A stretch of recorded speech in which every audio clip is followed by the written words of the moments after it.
lagi dengan saya, Ista Anadia. Jadi pada kesempatan kali ini kita akan membahas tentang laporan keuangan. Nah, jadi apa sih yang dimaksud dengan laporan keuangan? Jadi laporan keuangan itu adalah suatu laporan yang berisi tentang informasi keuangan mengenai suatu badan usaha yang akan dipergunakan oleh pihak-pihak yang berkepentingan sebagai bahan pertimbangan dalam pembuatan keputusan. Nah, jadi laporan keuangan ini dia digunakan sama pihak-pihak yang berkepentingan untuk mengambil suatu keputusan. Sedangkan laporan keuangan tersendiri itu merupakan output dari proses akuntansi. Jadi proses akuntansi yang sudah kita jalanin mulai dari penjurnalan, buku besar dan lain-lain itu akan menghasilkan output berupa laporan keuangan.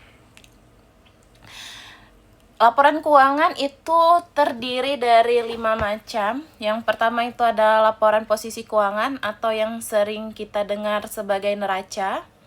Yang kedua itu ada laporan laba rugi dan penghasilan komprehensif lain. Terus ada laporan perubahan modal, selanjutnya ada laporan arus kas dan laporan catatan atas laporan keuangan. Nah, jadi laporan keuangan ini ada kaitannya dengan aktivitas bisnis. Nah, kenapa dia ada kaitannya dengan aktivitas bisnis? Karena sebelum kita menyusun laporan keuangan, pasti kita akan melakukan yang namanya planning dulu. Nah, dari planning ini, dia terdiri dari 3 jenis planning. Yang pertama itu planning investasi, yang kedua itu planning operation, dan ketiga itu planning financing.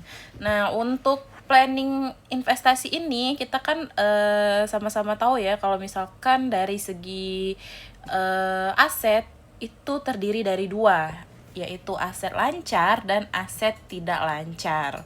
Nah, apa saja yang disebut sebagai aset lancar atau aset yang mudah diuangkan itu yang pasti ada uang cash, ada piutang, ada persediaan, dan ada securities. Nah, sedangkan selain aset lancar, investing ini juga terbagi menjadi aset tidak lancar. Nah, aset tidak lancar ini terdiri dari tanah, bangunan atau peralatan, dan investasi jangka panjang lainnya.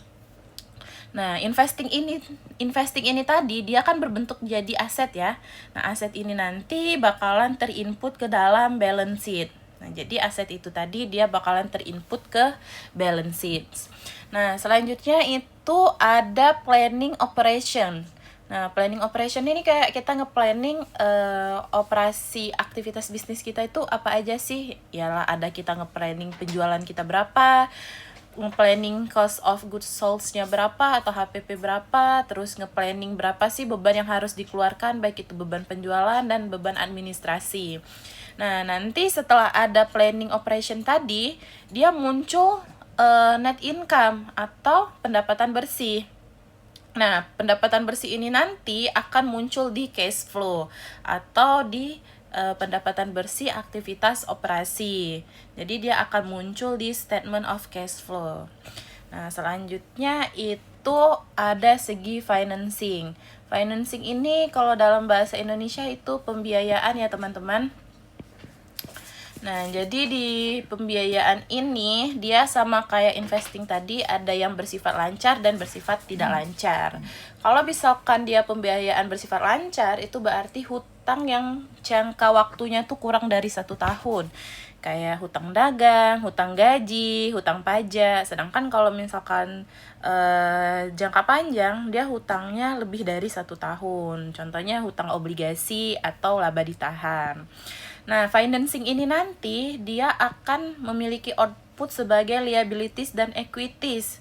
Nah, liabilities dan equities yang mana akan kita temui di balance sheet atau di neraca.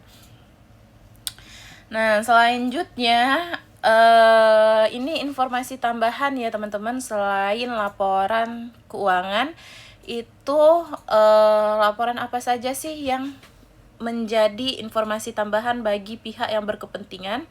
Itu yang pertama ada MDA atau diskusi manajemen, terus ada laporan manajemen, selanjutnya ada laporan audit, selanjutnya ada tambahan penjelasan atas catatan LK, informasi tambahan, dan proxy statement.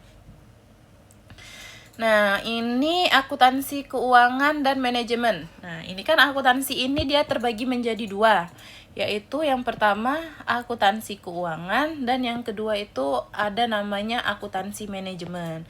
Nah, di sini antara akuntansi keuangan dan manajemen itu dia dua hal yang berbeda ya, teman-teman. Kalau misalkan akuntansi keuangan itu outputnya adalah laporan keuangan dan pengungkapannya, sedangkan akuntansi manajemen tuh outputnya adalah rencana, anggaran, dan laporan kinerja unit. Nah, dari segi pemakai juga dia beda, teman-teman. Kalau akuntansi keuangan itu yang lebih sering menggunakan laporannya itu adalah pihak eksternal, seperti investor, kreditor, supplier, atau pelanggan. Nah, sedangkan akuntansi manajemen ini kan lebih ke budgeting ya, teman-teman, atau anggaran, atau kalau misalkan di dunia pemerintahan tuh ada namanya RKAP. Nah, output dari RKAP ini tadi dia tidak dipakai oleh pihak eksternal, tapi dipakai oleh pihak internal, yaitu manajer ataupun direksi. Yang tujuannya tuh untuk mengelola perusahaan.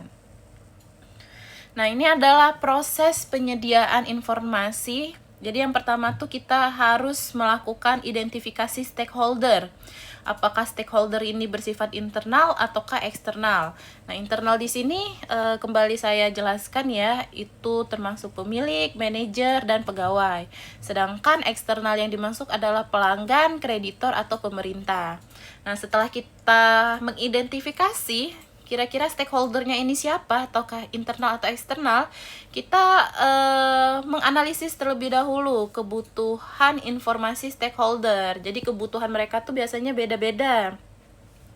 Nah, setelah kita mengetahui kebutuhan informasi stakeholder, selanjutnya itu kita melakukan rancang sistem informasi akuntansi untuk memenuhi kebutuhan stakeholder. Nah, inilah muncul namanya SIA atau Sistem Informasi Akuntansi. SIA ini tadi dia merupakan sistem yang mencatat data ekonomik dari aktivitas bisnis kita. Nah, setelah ada SIA nanti barulah muncul laporan akuntansi untuk si stakeholder tadi. Nah, ini alur transaksi bisnis. Yang pertama pasti harus ada persetujuan transaksi ya, baik dari kedua belah pihak.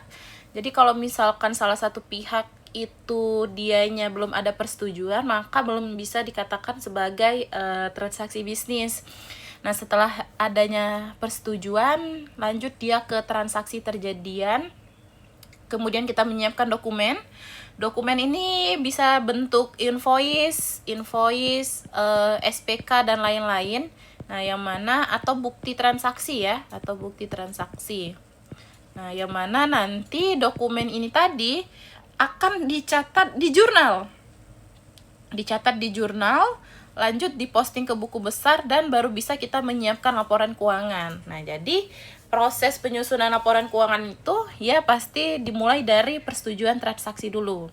Adanya transaksi, terus kita memperoleh dokumen-dokumen pendukungnya, baik invoice, SPK, bukti transaksi, faktur pajak, baru bisa dicatat di dalam jurnal. Setelah pencatatan jurnal, kita posting ke buku besar, dan baru bisa kita siapkan laporan keuangan. Nah, itu adalah alur transaksi bisnis tadi. Nah, sekarang kita masuk ke proses akuntansi. Nah, ini kita masuk ke proses akuntansi.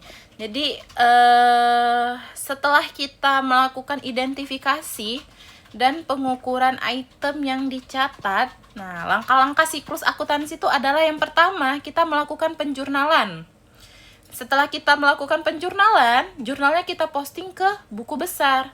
Nah, setelah kita posting ke buku besar, baru dia terlihat neraca saldo atau trial balance sebelum penyesuaian.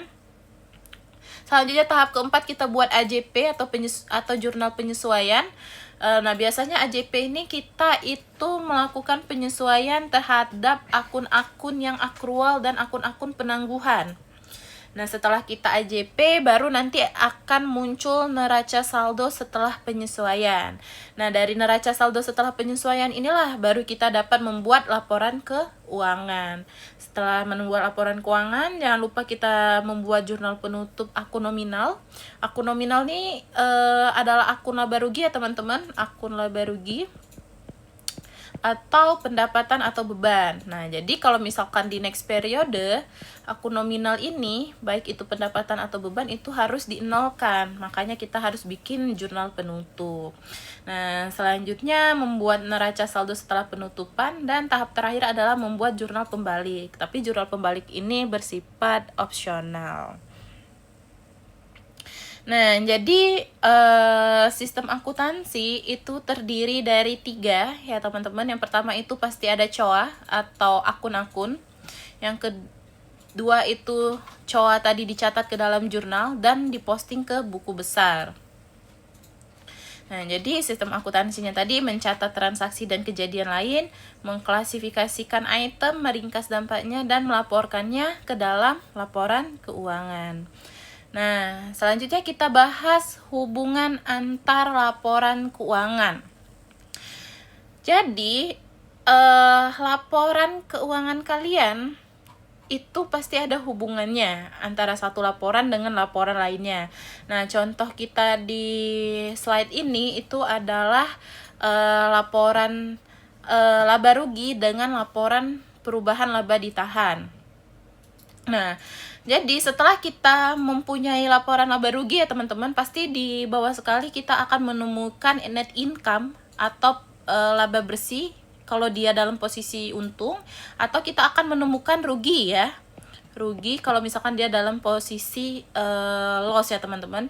Nah, jadi net income atau rugi ini tadi dari laporan laba rugi, dia akan menambah laba ditahan dalam laporan perubahan laba. Nah, jadi ini bisa kita lihat ya teman-teman, net income ini yang dari laporan laba rugi ini, dia diinput ke laporan laba ditahan. Nah, jadi dia ada hubungan antar laporan keuangan tadi. Jadi dia tidak bersifat tersendiri.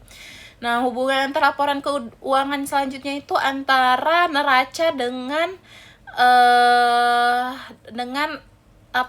perubahan laba tadi ya, atau perubahan laba ya teman-teman. Nah, yang mana kita kan tadi setelah mendapatkan laba ditahan akhir ya teman-teman. Nah, dari statement of intern earning ini yang akhirnya laba ditahan akhir, dia akan diinput di dalam balance sheet atau di dalam neraca sebagai laba ditahan.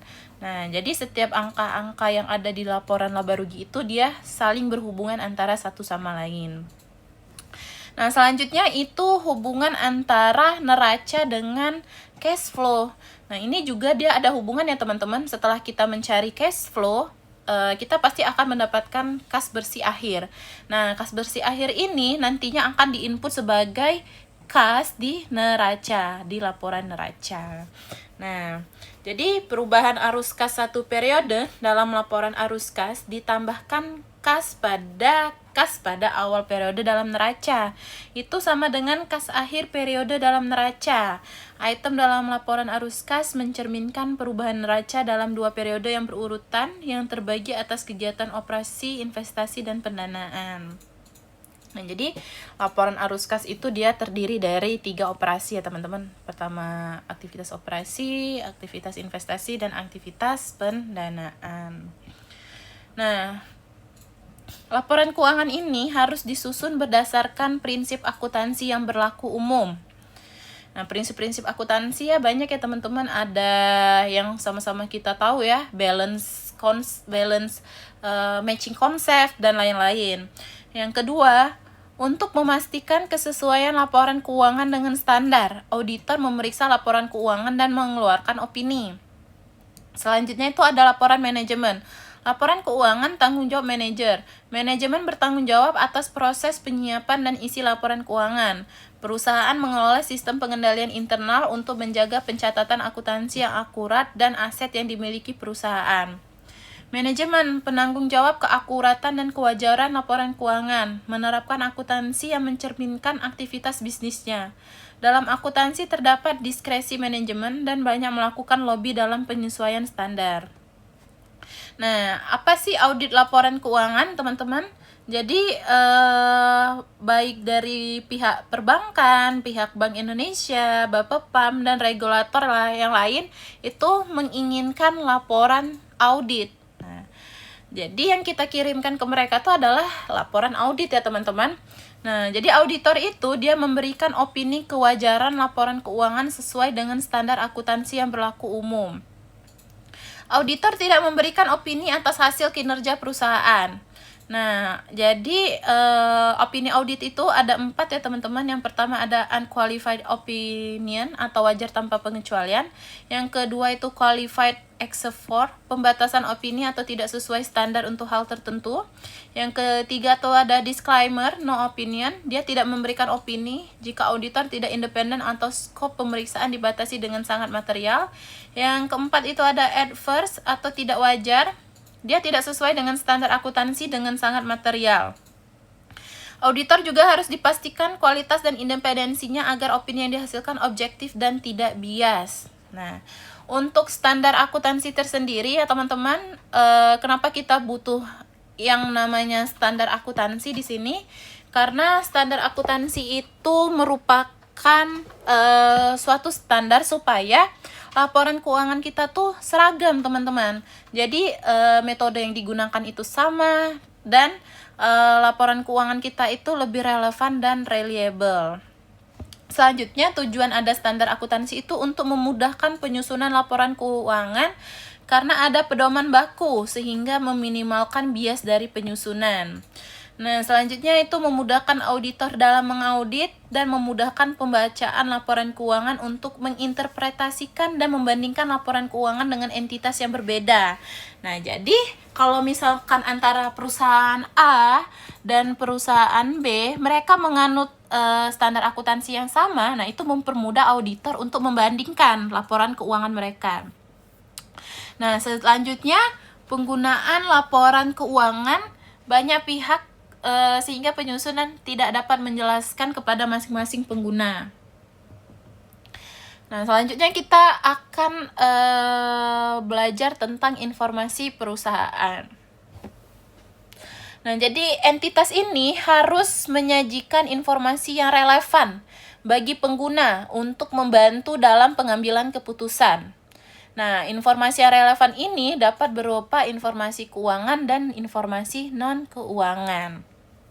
Informasi yang disajikan itu bersifat mandatori ya teman-teman, diharuskan oleh regulasi, atau informasi bersifat voluntary atau sukarela. Penyajian informasi dapat mengurangi cost of capital dan cost of debt karena berkurangnya asymmetry information. Nah, informasi perusahaan ini itu ada laporan keuangan, terus ada laporan tahunan, terus ada laporan berkelanjutan, dan ada laporan terintegrasi, serta ada informasi digital. Nah, laporan keuangan dan standar akuntansi. Jadi laporan keuangan itu dia memberikan informasi ya teman-teman, informasi baik posisi keuangan, informasi terkait kinerja perubahan posisi keuangan suatu perusahaan yang bermanfaat bagi sejumlah besar pemakai dalam pengambilan keputusan. Nah, laporan keuangan ini menunjukkan apa yang telah dilakukan oleh manajemen dan sebagai pertanggungjawaban sumber daya yang dipercayakan kepadanya.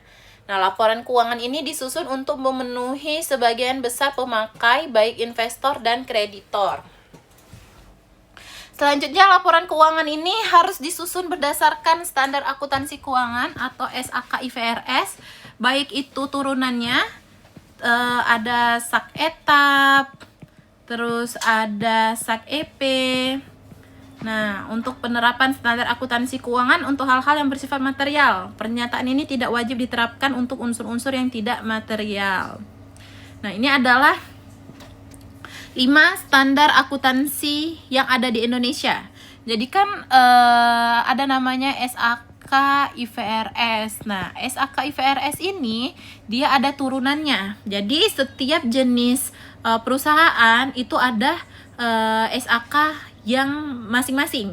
Yang pertama tuh ada PSAK, yang kedua ada SAK etap, tapi SAK etap ini sekarang sudah tergantikan ya teman-teman menjadi SAK EP. Selanjutnya itu ada standar akuntansi entitas mikro, kecil dan menengah atau SAK UMKM. Terus ada SAK syariah dan ada SAK pemerintahan. Nah, biasanya yang menggunakan pernyataan PSAK ini adalah perusahaan-perusahaan yang go public ya atau TBK. Sedangkan SAK EP atau SAK etap itu biasanya digunakan oleh perusahaan yang di bawah dari PSAK tadi. Sedangkan kalau untuk SAK UMKM itu digunakan oleh UMKM kelas menengah ke bawah.